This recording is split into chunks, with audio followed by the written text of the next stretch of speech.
ತಾವು ಹೇಳಿದ್ರೆ ಸಾಕಷ್ಟು ವಾಗ್ದಾಳಿ ಮಾಡ್ತಾ ಇದ್ದಾರೆ.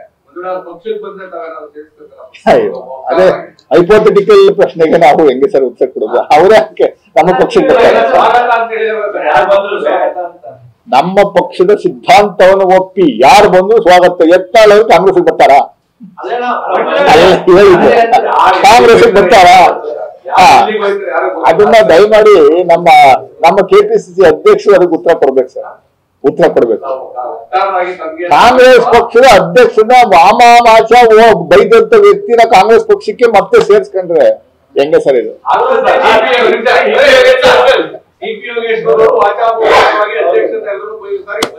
ಇಲ್ಲ ಈ ರೀತಿ ಬೈದಿಲ್ಲ ಬಿಡಿ. ಯೋಗೇಶ್ವರ್ ಈ ರೀತಿ ಎಲ್ಲ ಬೈಯುವಂತ ಕೆಲಸವನ್ನ ಮಾಡಿಲ್ಲ.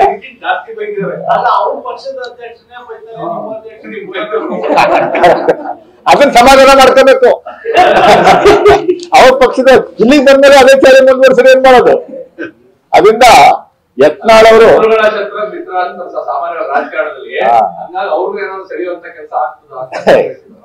ನೋಡೋಣ, ಕಾಲ ಏನೇನು ಯಾವ ರೀತಿ ಬದಲಾಗುತ್ತೆ ಅನ್ನುವಂಥದ್ದು ನೋಡೋಣ.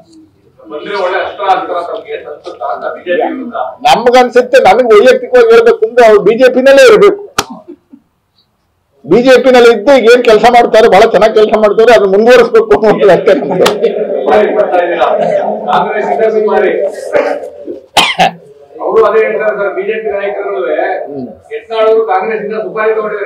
ಯತ್ನಾಳ್ ಅವರು ನಮ್ಮನ್ನ ಕಂಡ್ರೆ ಆಗಲ್ಲ ಸರ್, ಸಿಎಂ ಕಂಡ್ರೆ ಆಗಲ್ಲ, ಡಿ ಕೆ ಶಿವಕುಮಾರ್ ಕಂಡ್ರೆ ಆಗಲ್ಲ. ಮೈಯೆಲ್ಲ ಉಳಿಯತ್ಕತ್ತ ರಸ್ತೆ ಹೇಳಿರೋರು. 3 ಬೈ ಎಲೆಕ್ಷನ್ ಜನಗಳು ಕೆಲಸ ಮಾಡಿದ್ದಾರೆ.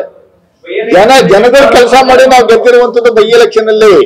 ಯತ್ನಾಳ್ ಬಂದ್ ಕೆಲಸ ಮಾಡಿದ್ರೆ ಇಲ್ಲಿ ಚನ್ನಪಟ್ಟಣದಲ್ಲಿ ಯತ್ನಾಳ್ ಬಂದ್ರ? ಸಂಡೂರಲ್ಲಿ ಯತ್ನಾಳ್ ಬಂದ್ರ? ಏನಿಲ್ಲಲ್ಲ.